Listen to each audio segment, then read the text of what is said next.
Sometimes you just meet somebody online and you think, oh my goodness, I have to be best friends with them. That's kind of how I feel about today's guest. And I'm really excited. You can hear it in my voice. You can't see me, but I have like the biggest smile on because I've been waiting 2 months to record this conversation with today's guest. And I'm really, really excited about it.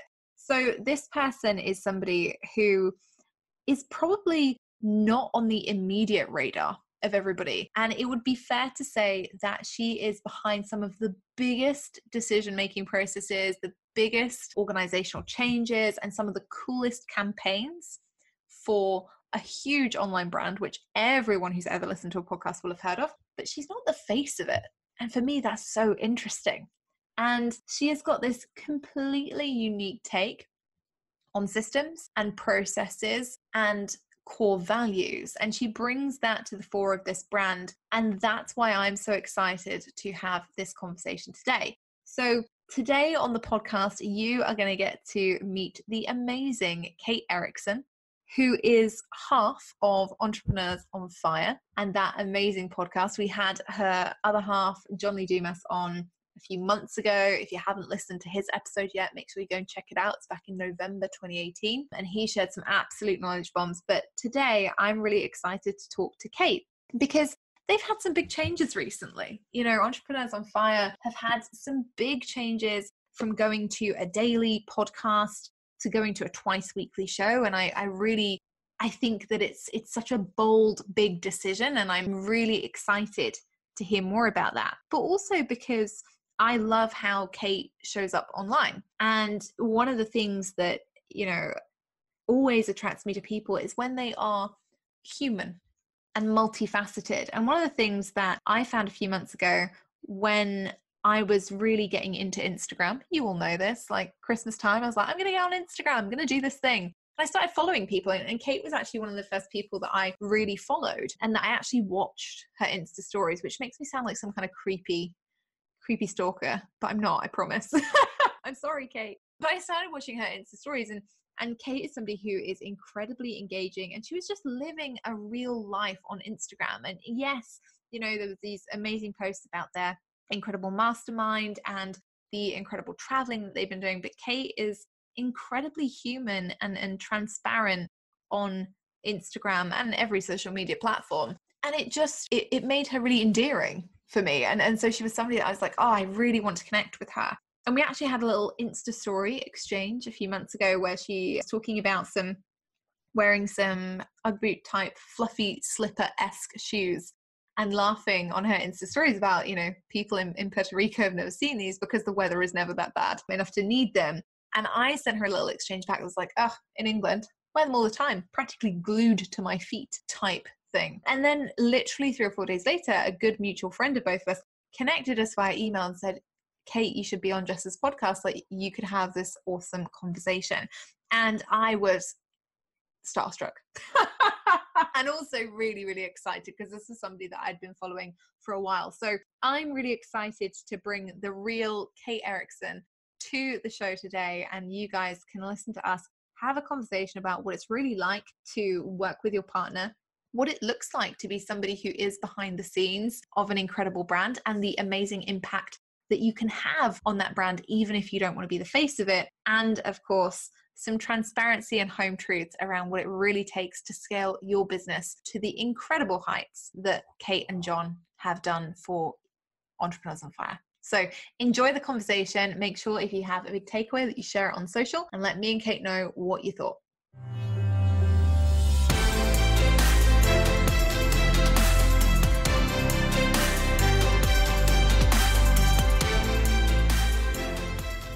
Okay, Potties, how exciting is this? We have the amazing Kate Erickson on the podcast. Welcome, Kate. Jessica, thank you so much. I'm really excited to be here. I kind of felt like I should have clapped then. I was in that mood where I was like, okay, do we slow clap? Is this like an audience thing? TV moment. I'm so excited to talk to you today because this is a really interesting one for me. I came across you inadvertently. And I was talking about this in the intro because I actually knew of your husband before I found you. Mhm. And then I ended up finding you, and I feel really awful, but now your husband has kind of faded into the background for me. And I just stalk you on Insta stories. So tell us a little bit about you and about your journey into entrepreneurship. And maybe you can mention your other half, but don't feel like you have to. We all will now just follow you on Insta stories. Well, thank you very much for that. I'm definitely blushing. It's very true. Most people know my other half, John Lee Dumas. We together run a podcast called Entrepreneurs on Fire. And he's really like the face and the voice of the podcast and a lot of our branding. Like if you go to our website, you will see him there. And I'm kind of the back end person. I'm really the one that works on the systems, putting together our campaigns, our content. And so that's maybe why, some people discover me in other ways, maybe a little bit after they found out about John, but a little bit about my journey to joining the team at Entrepreneurs on Fire. So John and I are, we are partners in both business and in life. And so we met as neighbors in San Diego back in 2010. And we became great friends, and we were friends for a while. And then he ended up moving across the country to his hometown in Maine. And that's kind of when we were like, oh, wait a second, like there's maybe more than just a friendship here. So perfect timing when he was moving, across the country. So we stayed in touch. We ended up dating long distance. And within a few months, I moved to Maine. I left California, San Diego.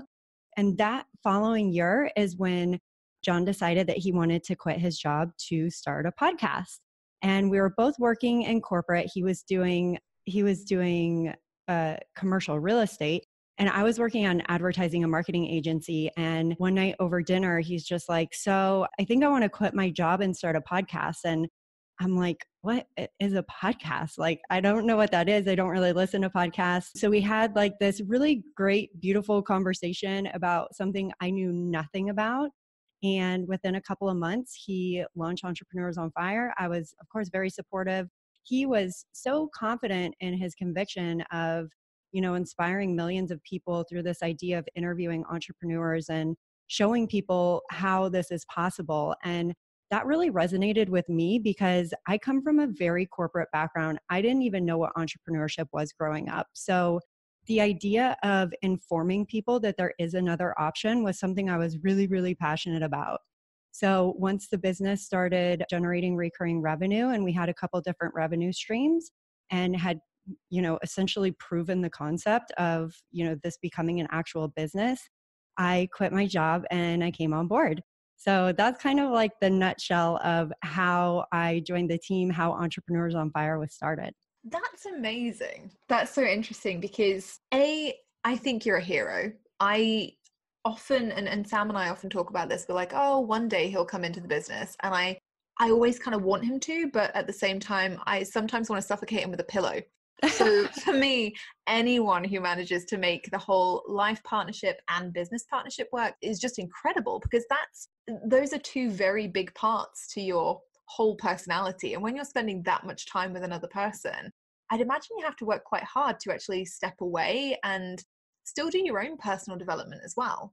I think it's so dependent on your personality. Mm. And John and I did a lot. So when he first asked me to come on board the team, I said no, because I was really worried about what this was going to do to our personal relationship. Like everything about our relationship up until that point had been very non traditional. We didn't start dating until he moved across the country. And then within a few months of dating long distance, we moved in together. And so, there's a lot of stuff. And we hadn't even been living together for 6 months when all of this started happening. And so we were already just starting out our relationship and finding out all these new things about each other. So when the idea of working together came up, it was really, really, really scary. And for that reason, I said no. I was really concerned about us building our personal relationship first. But what changed over, I'd say, a period of maybe like 3 months from the time that he first asked me to, multiple conversations later, actually deciding that it was the right move for us. And one of the biggest things that we did is take personality tests. And through doing that, we found out that we are complete opposites. Like everything about our mindset, what we pay attention to or don't pay attention to, we fill each other's gaps. And that was like a really huge realization in saying like, okay, me coming into the business isn't going to be us like stepping on each other's toes or like one of us trying to take the lead from the other or any of that, because our passions, what we're best at and what we want to work on is totally different. So, I think it's just really depends on your personalities, your relationship. And I don't think it's for everyone. But if it is for you, I can tell you it's one of the most incredible things ever, because I think that our personal relationship is on a level that it would never have been on had we not, joined together in the business as well. I really like that. And I think it's a lot about teamwork. I love what you said there about the personality testing and the kind of revelation that you both had these completely opposite skill sets that merged together would make you a better kind of joint force. I think that's really powerful. Yeah, it was definitely a big game changer. And another thing was just kind of like understanding our roles in the business. And like you said, Jessica, that maybe we spend so much time together and maybe that separation is hard. Honestly, we work in two different rooms, and some days we don't even talk to each other until dinner time. And it's because we are so dialed in on our roles within the business that we come together, of course, and we have team meetings, and there's a lot of communication that happens, but it's not like we're sitting next to each other and having conversations throughout the day. Both of us are very focused on what our role is in the business. And because we work on opposite things, there's really not that much that intersects. I love that. And I want to kind of take that back. Earlier, you mentioned that you came from corporate, and I know that John came from a military background. This idea of having defined roles in your business, do you think it comes from having defined roles in a corporate setting? Is that something you brought into Entrepreneurs on Fire? I definitely think that there's a lot of that in where we're at right now, because when I started thinking about, okay, what is it that I would want to do if I did become a part of this team? Like, what are the tasks that I would want to work on? What are kind of like the bigger responsibilities in the business that I know I could be really good at? And what I didn't realize when I was working in corporate America, even when I had decided that I knew corporate America wasn't for me, after I had been exposed and introduced to this idea of entrepreneurship, I mean, right away, I was like, yes, I am going to be an entrepreneur someday. It's probably not going to be next month, but the corporate world is not for me. And when I made that decision and John and I started talking about this, I started recognizing how closely the tasks and the projects and the roles that we fill in corporate America, and I'll speak for myself individually, the things that I was doing at my job in corporate America are the things that I'm best at. And it has absolutely transitioned and come over into what I do now at Entrepreneurs on Fire in a really amazing way, because now I'm doing it with things that I love working on. And now I'm getting to apply these skills of project management and attention to detail and like this really weird obsession with spreadsheets. And I get to apply that to our online business. And again, before, I never really thought that that transition was possible. I didn't see how anything that I did in corporate America, because I was so excited to leave that, I didn't recognize how any of that could transition over. And here we are today. Lo and behold, all of it has transitioned over. It's so funny as well, isn't it? Because I think one of the things that for me, when I was in corporate, I would do the job because someone told me to do the job, and I would do the job well because I had a sense of, personal pride, and I always wanted to be the best. I was quite competitive. But I think when you start doing the job, like you say, that you're best at in your own business, there's so much more buy-in, because you kind of equate the job itself to, okay, well, what does this tally up to in terms of life experiences, and I know that you guys travel quite a lot. So I think it's quite interesting how we can buy in more to our own businesses and, the life experiences that we can get from that. But equally, the kind of crushing confidence issues that can come up when you're selling your own services versus selling someone else's, because you have this big attachment, right? Mm. Yeah, definitely. And so the one thing that I probably struggled with most in my earliest transition into entrepreneurship was there not being someone there to tell me what to do. And I would go off on my day and, I'd be so excited that this was my day. And there was all kinds of like pride and empowerment around that. But then I would set up my laptop at a coffee shop and I'd open it and I'd be like, what am I supposed to do now?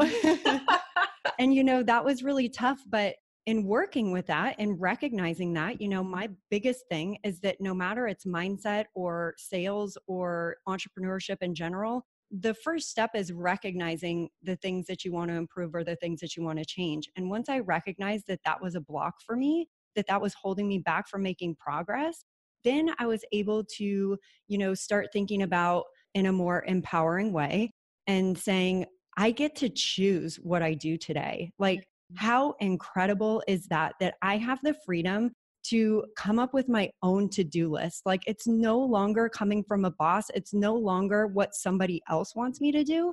It's what I want to do. And that really helped me, get on a path where, to your point too, selling your own stuff, that can be really uncomfortable, especially if you don't come from a sales background and you don't have a lot of like training around language or communication when it comes to that kind of stuff. But, it's those baby steps. Maybe it doesn't start with, I'm so comfortable selling my own stuff. Like, that's no problem for me, which first I've heard people say that before. That's definitely not the case for me. I was so uncomfortable with it. But it's those baby steps of like stepping into, okay, I have no idea what to work on today because I don't come from a world where like I make up my own tasks. But how can I get to a place where, wow, this is really amazing and so empowering that I get to come up with my own tasks. Like, let's do this. I like that reframe, I must admit, because I think that it can be so overwhelming sometimes to look at the blank page. In some ways, looking at a blank page is worse than looking at something with a million to-dos, because like you say, you have that ultimate freedom, but also there's this idea that you are the ultimate decision maker. And I don't know about you, but one of the big things that I hear a lot from my clients that I feel, or I used to feel for myself quite a lot, was this decision fatigue. When you run your own business, especially as you're taking it to different levels, when I went past 250K, for example, I was like, oh, now I have decision fatigue. I feel like I'm always the one that has to make every decision. And that feels like a lot of responsibility. Did you guys go through something similar? That's a great question. I'm huge on decision making. It's been a really big focus of mine recently because I've come into this space or chapter in my life or whatever you want to call it, where I recognize how present decision making is in everything that we do, whether it's personal, business, life in general. And I definitely think that there's a time when, let's say you're trying to figure out like what the best CRM to use is, and you've got like, however many choices, and there's Infusionsoft and there's ClickFunnels and there's, ConvertKit, and then like somebody who you really highly respect and look up to is like, this is what I'm using. But then somebody else that you really highly respect and follow is using something completely different. And those are bigger. Well, everything's relative, but that's a pretty big decision if you're investing money in a tool that's essentially going to help you run your business and keep track of your contacts and stay engaged with your audience, which I believe is one of the most important things you can do for your business.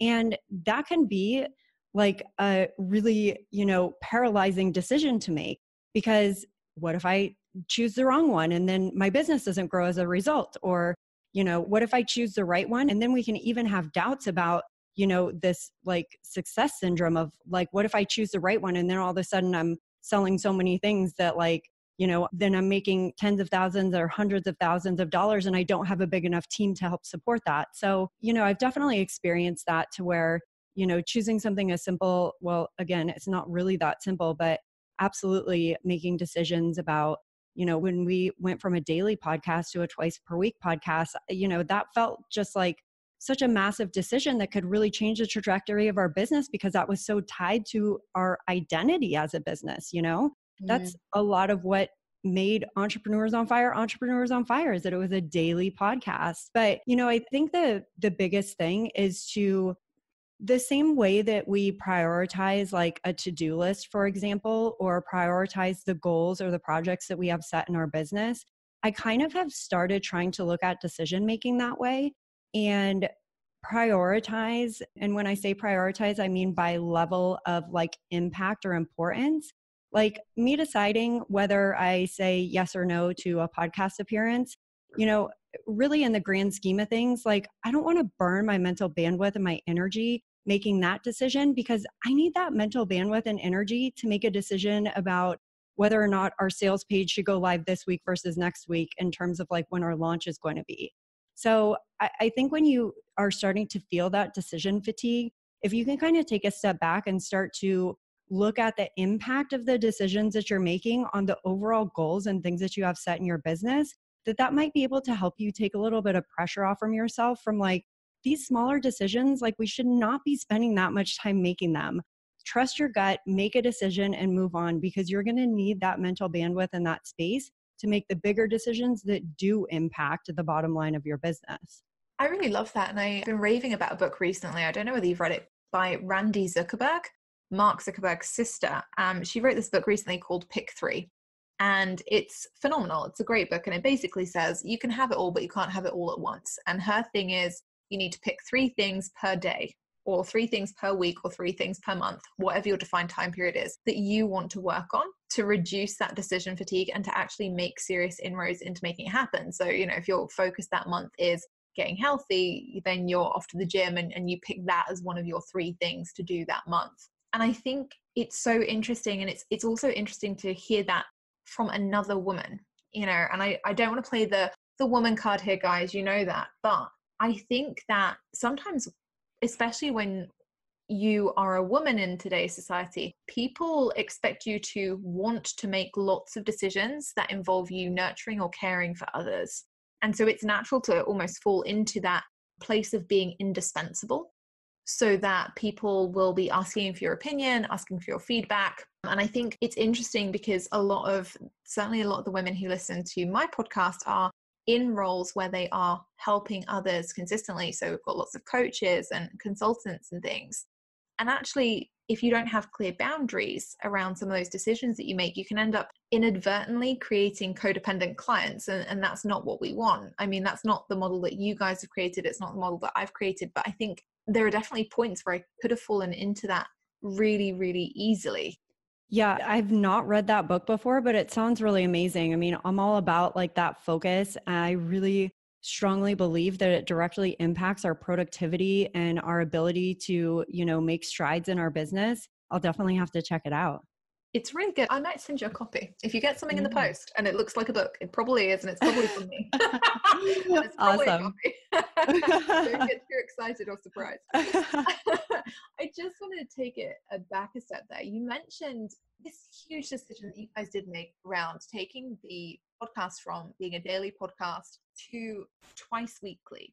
And you mentioned that it was something that you guys were, you know, considered a big decision, because it's a huge decision when you change something that affects the brand and the visibility of your business that much. That is a game-changing decision. And I'd love to know a bit more, if you can share, about why you felt that it was the right time to make that decision. Was it because you were at a size of the business where you're like, right, okay, yes, this is the right time to move forward and do something differently? Or was it, you know, a question of your own like flexibility and wanting to adapt to the market? I'd just love to hear that. Yeah, you know, it was a little bit of both actually. So as we approach episode 2000, that's when we decided that, you know, that would be a smooth and kind of square breaking point to make the change. And also, when John launched Entrepreneurs on Fire, it was to a very specific avatar. His name's Jimmy.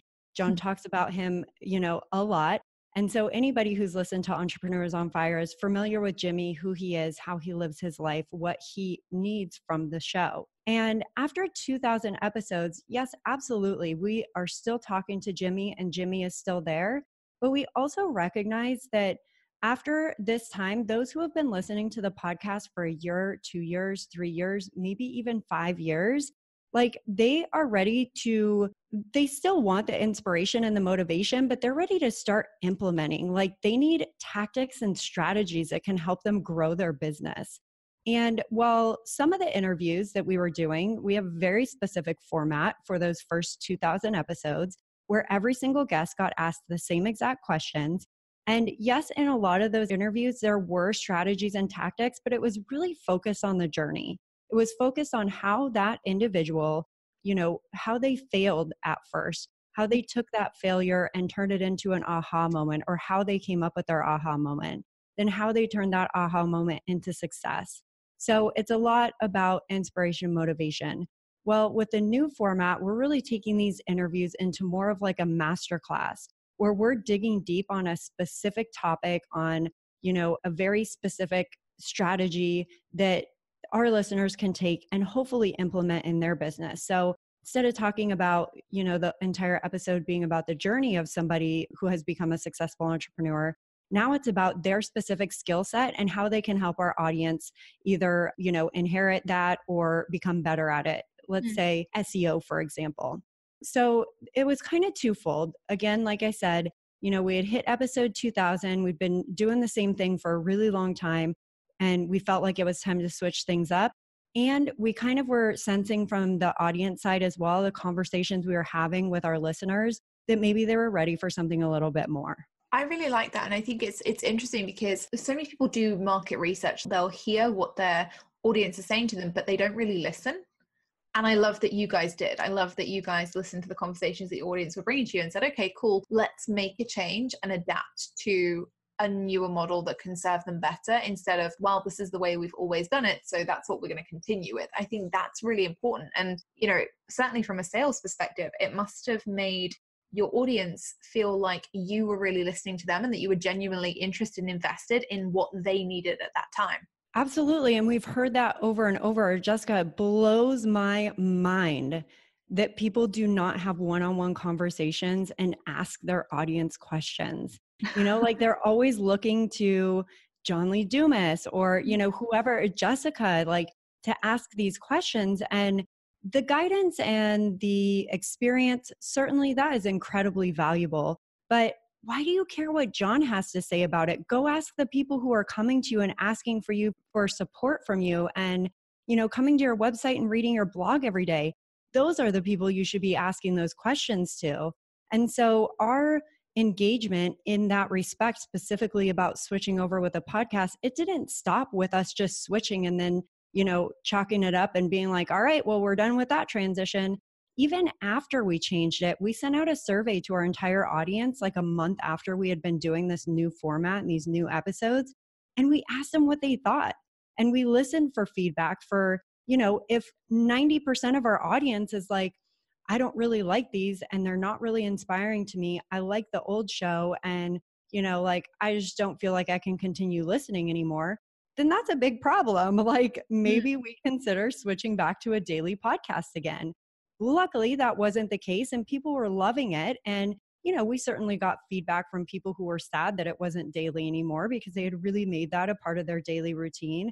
But they appreciated that we were taking it to the next level for them. And to your point, they were recognizing that we don't create this podcast for us. We create this podcast for our listeners. And, I really hope that that resonates with your listeners. I hope that those who are tuning in right now understand the importance of having those one-on-one conversations with your readers. If you have a podcast, your podcast listeners, if you do videos, the people who watch your videos, and, maybe you don't have any of those yet. Maybe it's just your followers on social media.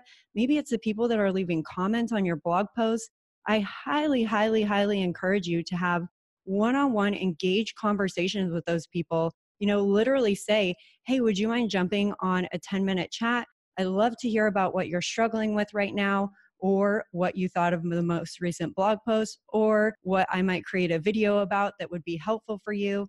And I can promise you, if you continue doing that over time, doing those things that do not scale, because we've all got to do things that do not scale, it will make all the difference in growing your business.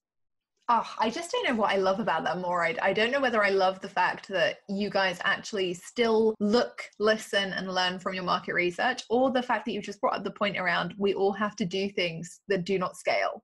Like, I love that. If there's a GIF of this episode, which hopefully someone will make, I kind of feel like it should be, someone pouring wine with like, you have to do things that do not scale on it. And I could totally see it.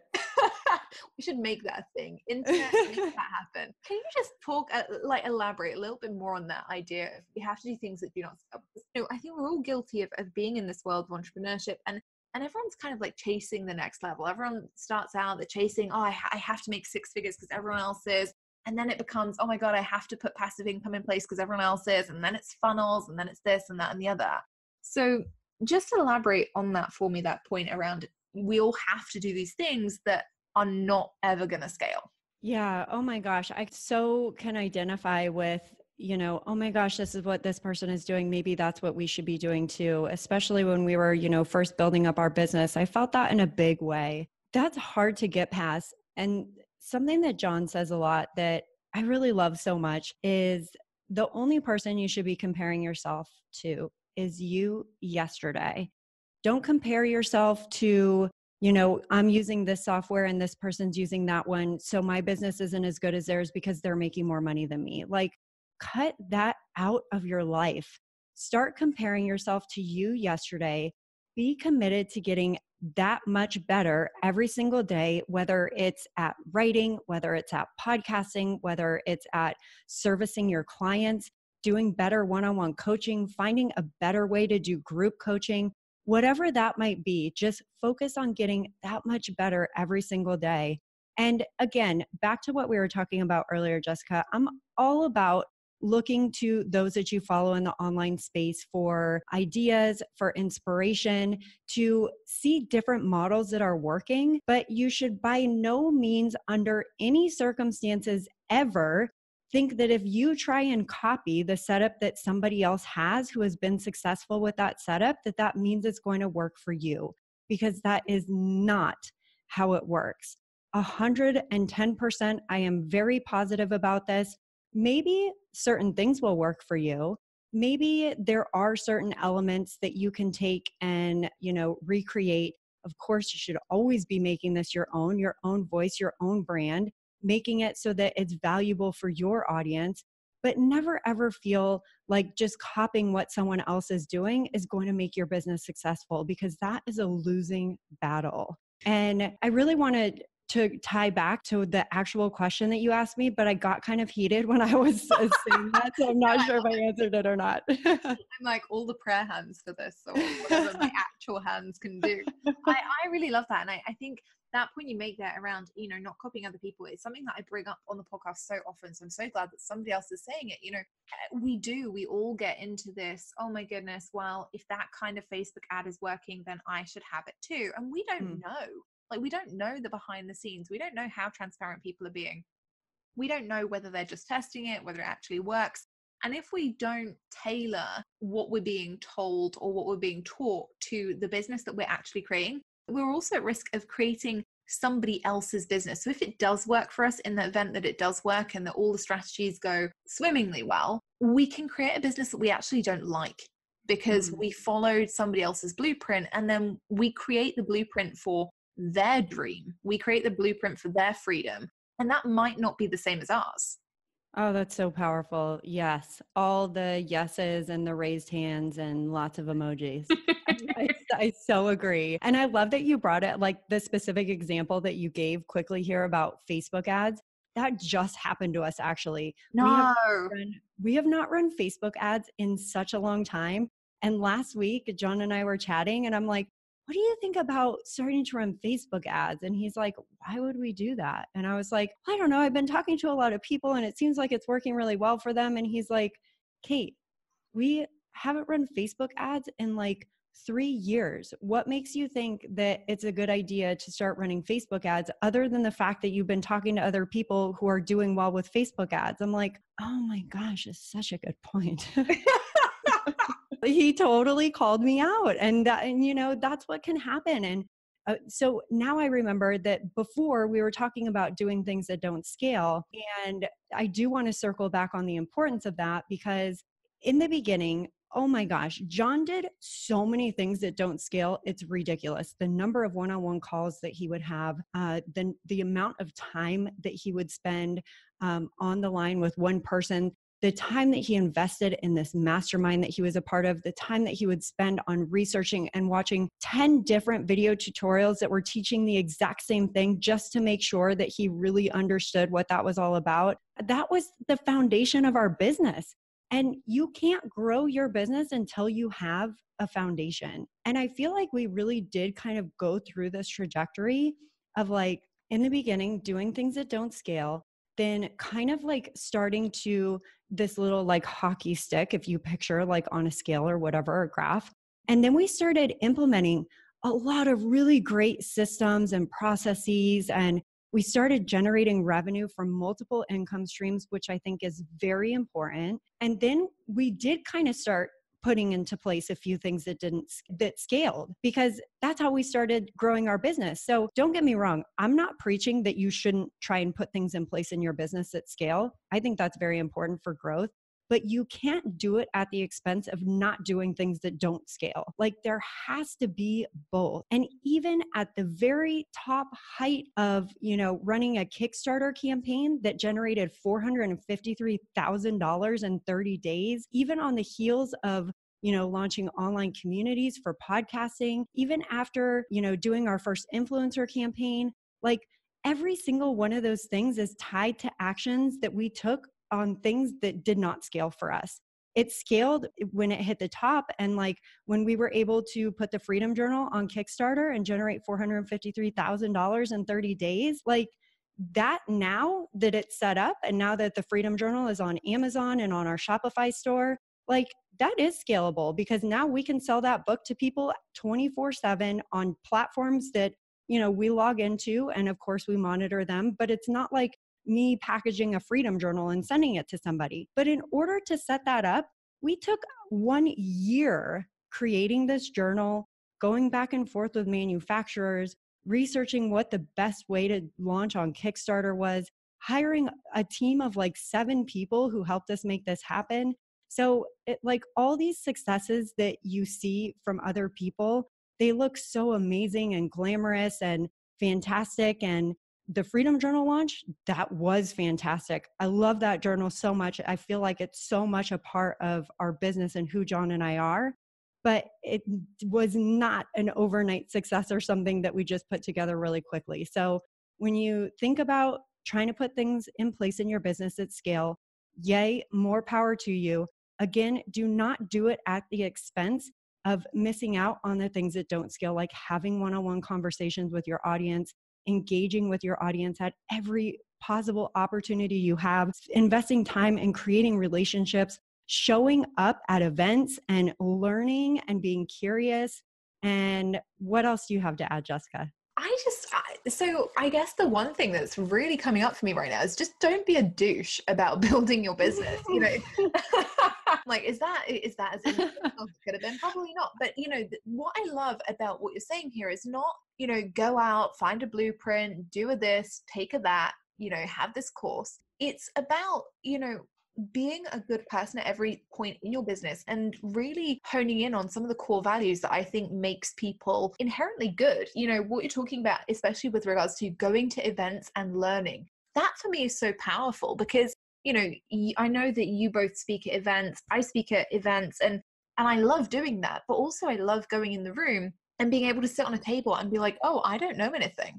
Who can tell me about, podcasting? Who can tell me about this? Who can tell me about that? And people are always really surprised. And I'm like, well, I'd rather ask and be the stupidest person in the room for the next 20 minutes and be able to be human and be able to, benefit other people and give value and show up and perhaps ask the questions that other people don't want to ask because they feel like, oh, I should know that.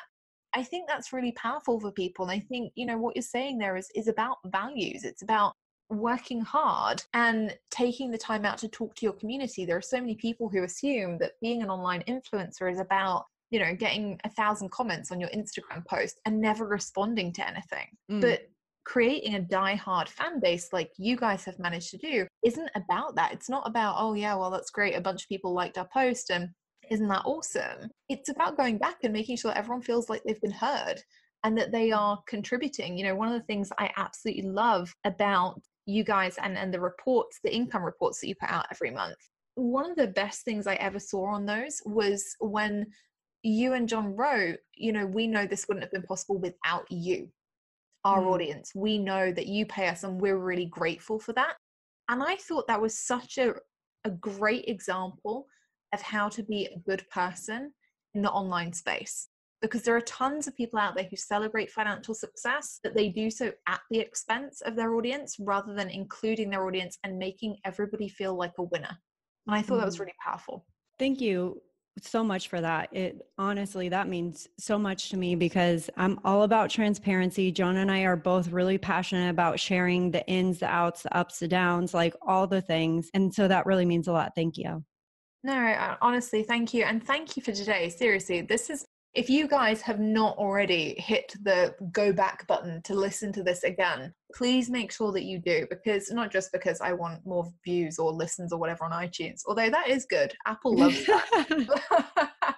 But seriously, there is such gold here in terms of, talking about that market research piece, in terms of talking about what I think really is mastery, doing the things that do not scale and mastering them so that you can later figure out how to scale them and how to make them something that has this huge upward trajectory. And then, those key points that you brought up at the end, for me, that's huge. Be the person that you would want to meet at the event, and think about building your business in that respect. It's not just about the huge launches and the huge outward successes. It's about taking the time and the perspective to think what you really want to create and go and do that.